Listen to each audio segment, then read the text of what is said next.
Là, on se trouve dans le dernier chapitre de cette première grande exposition, enfin deuxième, c'est son numéro officiel, Panorama des mutations. Et effectivement, ce dernier chapitre pose la question de qu'est-ce qu'il y a après le travail.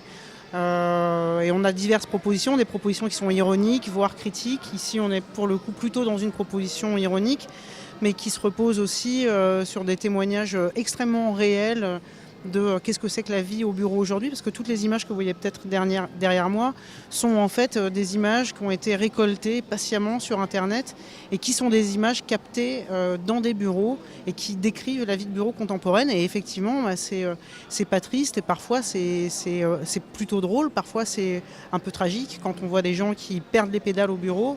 Donc quelque chose du travail est en crise ou quelque chose du travail ne coule plus de source à ce point-là.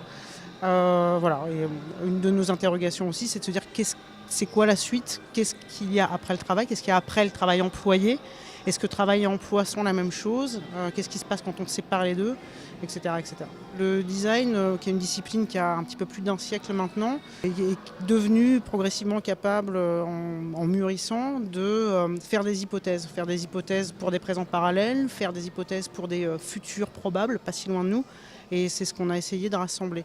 Après, est-ce que la fin du travail, c'est le loisir? C'est pas tout à fait sûr. Une de nos influences pour aussi un petit peu proposer des hypothèses de la fin du travail, c'est pas de dire il en est fini du travail, mais plutôt de se dire qu'est-ce qui se passe si finalement on accélère le progrès technologique, on embrasse vraiment cette accélération, qu'on se pose la question, qu'on admet qu'il y a peut-être dorénavant de moins en moins de travail pour nous dans une société où l'emploi devient de plus en plus automatisable. Mais est-ce que finalement ce temps qu'on va gagner, ce temps qui ne sera plus du temps employé, est-ce que ce n'est pas le temps que les humains doivent récupérer pour inventer leur propre futur ?